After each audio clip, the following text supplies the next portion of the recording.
Hello, welcome back. Ready for the next instalment of Holes. Today we're picking up from chapter 33. He slowed to a walk. As far as he could tell, nobody was chasing him. He could hear voices coming from back by the truck, but couldn't make out the words. Occasionally, hearing the revving of the engine, but the truck wasn't going anywhere anytime soon. He headed into what he thought was the direction of the Big Thumb. He couldn't see it through the haze. Walking helped calm him down and allowed him to think clearly. He doubted he could make it to the Big Thumb, and with no water in his canteen, he didn't want to risk life or on the hope that he'd find refuge there. He'd have to return to the camp.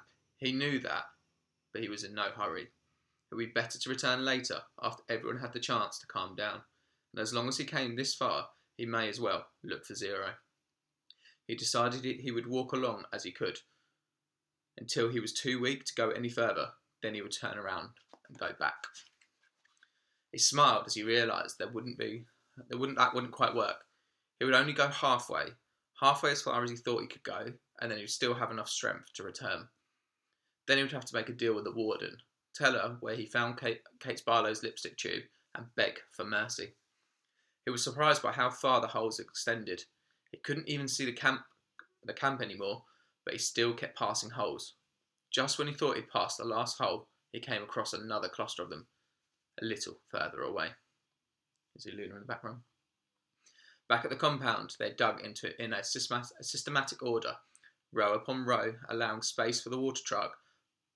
But out there was no system. It was as if every once in a while, in a bit of frustration, the warden would have just picked a random spot and say, "What the hell, dig here." I was trying to guess the winning numbers in a lottery. Stanley found himself looking down at each hole as he passed. He didn't admit to himself what he was looking for. After more than an hour had gone by, he thought he'd surely seen the last hole. But then off to the left, he saw another cluster of them. He didn't actually see the holes. He saw the mounds of dirt surrounding them. He stepped over the mounds and looked into the first hole. His heart stopped. Down at the bottom was a family of yellow spotted lizards. Their large red eyes looked up at him. He leapt back over the mound and ran. He didn't know if they were chasing after him. He thought he may have even seen one leap out the hole. He ran until he couldn't run any further and collapsed. They couldn't have come after him. He sat there a while and caught his breath. As he got back to his feet, he thought he noticed something on the ground, maybe 50 yards away. It didn't look like much, maybe just a big rock. But in the land of nothingness, anything seemed unusual. He walked slowly towards it. The encounter with the lizard had made him very cautious. It turned out to be the empty sack of sunflowers. He wondered if it's the same one Magnet had stole from Mr. Sir, although that didn't seem likely. He turned it inside out and found that one seed stuck to the burlap. That's lunch. There you go. That is chapter 33. Again, another very short chapter, so we'll make it on to chapter 34. The sun was almost directly ahead. He figured he could walk for no more than another hour, maybe two, before he'd have to turn back. It seemed pointless. He could see there was nothing ahead of him, nothing but emptiness. He was hot, tired, hungry, and most of all, thirsty. Stop later. Maybe he should just turn around now. Maybe he's already gone halfway and he didn't know it. Then looking around, he saw a pool of water less than 100 yards away from where he was standing. He closed his eyes and opened them to make sure he wasn't imagining it. The pool was still there. He hurried towards it. The pool hurried away from him, moving as he moved, stopping when he stopped. There wasn't any water. It was a mirage caused by the shimmering waves of the heat rising off the dry ground. He kept walking. He still carried the empty sack of sunflower seeds. He didn't know if he might be able to find anything to put in it. After a while, he thought he could make out the shape of the mountains through the haze. At first, he wasn't sure if this was another kind of mirage, but the further he walked, the clearer they came into view.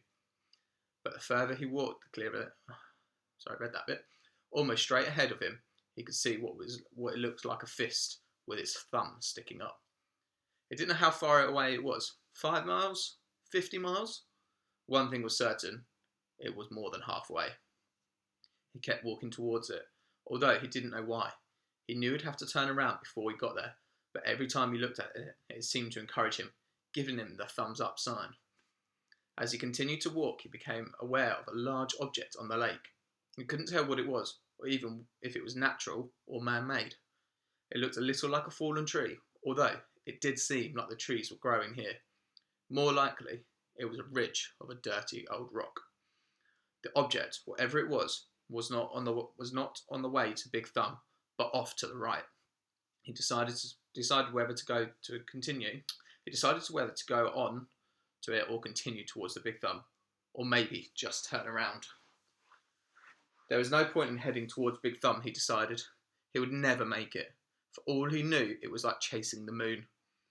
But he could make it to this mysterious object. He changed directions.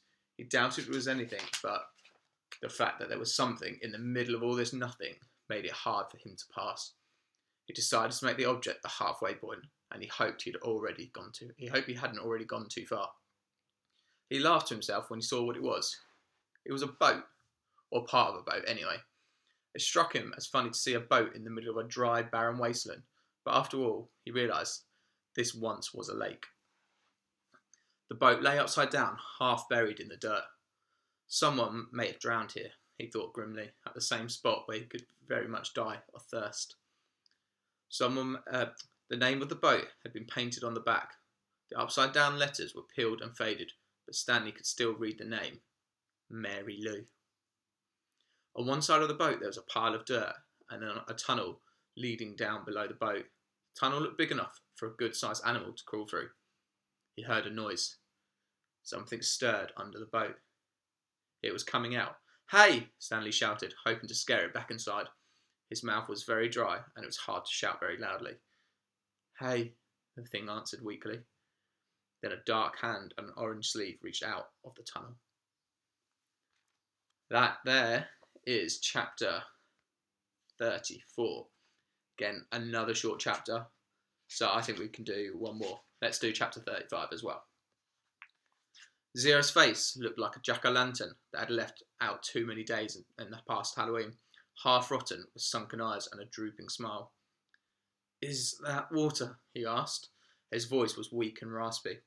His lips were so pale they were almost white, and his tongue seemed to flop around uselessly in his mouth as he spoke, as if getting in the way.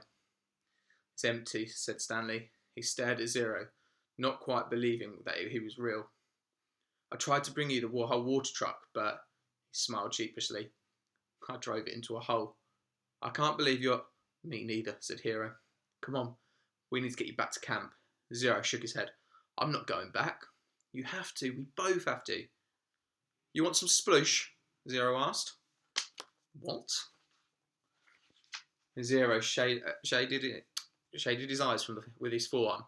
"It was cooler under the boat," he said. Stanley watched Zero crawl back through the hole. It was a miracle he was still alive, but Stanley knew he had to get him back to camp soon, even if he had to carry him. He crawled after him, and he was just able to squeeze his body through the hole. He would never have fit when he first came to Gambrino.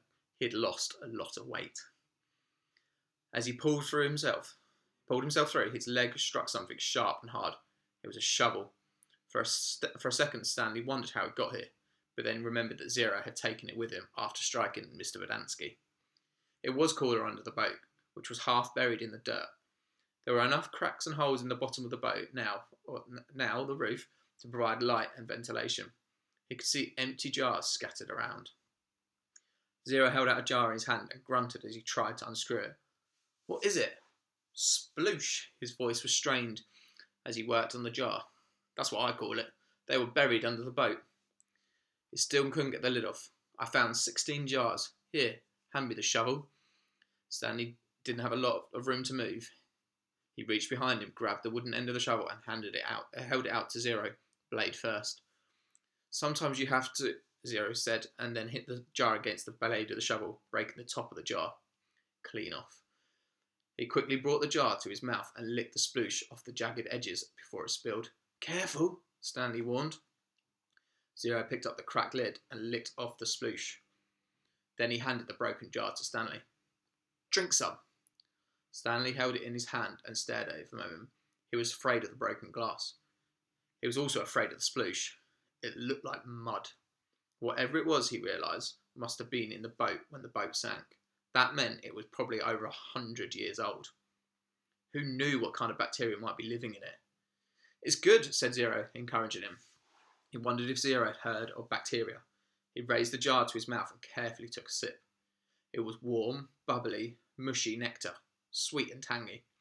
It felt like heaven as it flowed over his dry mouth and down his parched throat. He thought it might have been some kind of fruit at some time. Perhaps peaches. Zero smiled at him. I told you it was good. Stanley didn't want to drink too much, but it was too good to resist. They passed the jar back and forth until it was empty. How many left? He asked. None, said Zero. Stanley's mouth dropped. Now I have to take you back, he said. I'm not digging any more holes, said Zero. They won't make you dig, Stanley promised. They'll probably just send you to hospital, like Bath Bag. Bath Bag stepped on a rattlesnake, said Zero. Stanley remembered how he'd almost done the same. I guess he didn't hear the rattle? He did it on purpose, said Zero. You think? He took off his shoe and his sock first. Stanley shivered as he tried to imagine it. What's Maya-le-ohu? Asked Zero. What? Zero concentrated hard. Maya-le-ohu. I have no idea. I'll show you, said Zero. He crawled back out under the boat. Stanley followed. Back outside, he had to shield his eyes from the brightness. Zero walked around to the back of the boat and pointed to the upside-down letters. M-A-Y-A-L-A-U-H. Stanley smiled. Mary Lou. It's the name of the boat. Mary Lou, Zero repeated, studying the letters. I thought a Y made a Y sound. It does, said Stanley, but not when it's at the end of a word. Sometimes a Y is a vowel and sometimes it's a consonant. Zero shrugged and groaned. He grabbed his stomach and bent over. Oh, are you all right? Zero dropped to the ground. He lay on his side with his knees pulled up to his chest. He continued to groan. Stanley watched helplessly. He wondered if it was the sploosh. He looked back towards Camp Green Lake. At least he thought that was the direction of Camp Green Lake. He wasn't entirely sure. Zero stopped moaning and his body slowly unbent. I'm taking you back, Stanley said. Zero managed to sit up. Took several deep breaths. Look, I've got a plan so you won't get into trouble, Stanley assured him. Remember when I found the gold tube? Remember I gave it to X-Ray and the warden went crazy making us dig for it, where she thought X-Ray found it? I think if I tell the warden where I really found it, I think she'll let us off. I'm not going back, said Zero. You've got nowhere else to go, said Stanley. Zero said nothing. You'll die out here, Stanley said. Then I'll die. Stanley didn't know what to do. He'd come to rescue Zero and instead drank the last of his sploosh and looked off into the distance. I want you to look at something. No, I just want you to look at the mountain up there. See the one that has something sticking out of it? Yeah, I think. What does it look like to you? Does it look like anything? Zero said. But as he studied the mountain, his right hand slowed and formed a fist. He raised his thumbs. His eyes went to his thumb, to the mountain, to his hand, and then back to the mountain. And that is the end of chapter 35.